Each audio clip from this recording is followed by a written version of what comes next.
Sa mga nag-umpisa pa lang mag-airbrush, meron tayong basic tutorial kung paano gumawa ng lighting effects.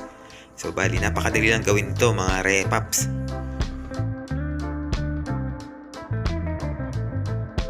Bali dito kailangan lang natin na meron tayo ditong kulay white na paint. So bali, meron din tayo candy violet. At syempre yung pinakahuli is meron tayo dito na astral na red. So bali, ang pinaka-ratio nito is 1:3. So 1 parts ng mga base na kulay tapos 3 parts ng thinner. So dapat malabnaw mga paps. Bali yung ginamit ko nga palang paint dito is yung tinatawag na urethane paint. At saka urethane na thinner din syempre ang pati-thinner natin. So ang inumpisahan ko na to, bali gumawa muna ako dito gamit yung kulay puti na base na paint. Nag-drawing na ako dito ng lighting na susundan natin para mamaya is kukulayan natin to. Bali mag-prean lang tayo dito at wala na tayo ditong stencil. So hindi na natin kailangan mag-stencil dito dahil napaka-basic nga lang gawin ito.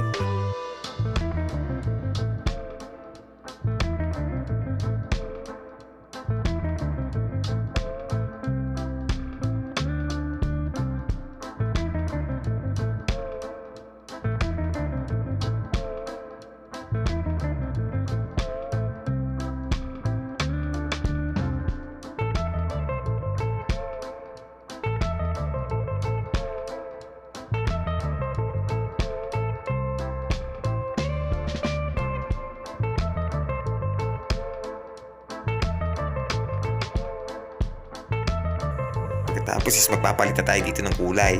Bali ang gagamitin natin susunod is itong ang kulay violet na candy.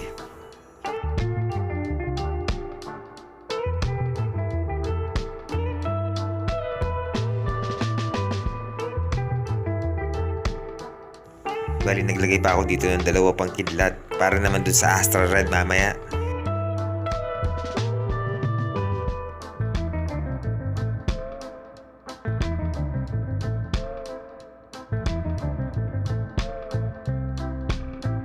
Ito nga at kukulayan na natin ito ng astral na red.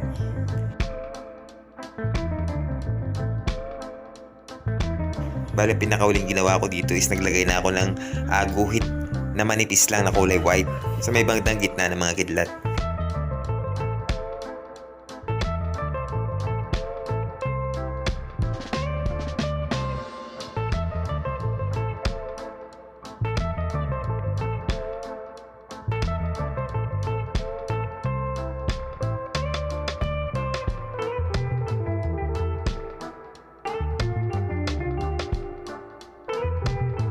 Siyempre pagkatapos niyan is huwag natin kakalimutan mag top coat clear.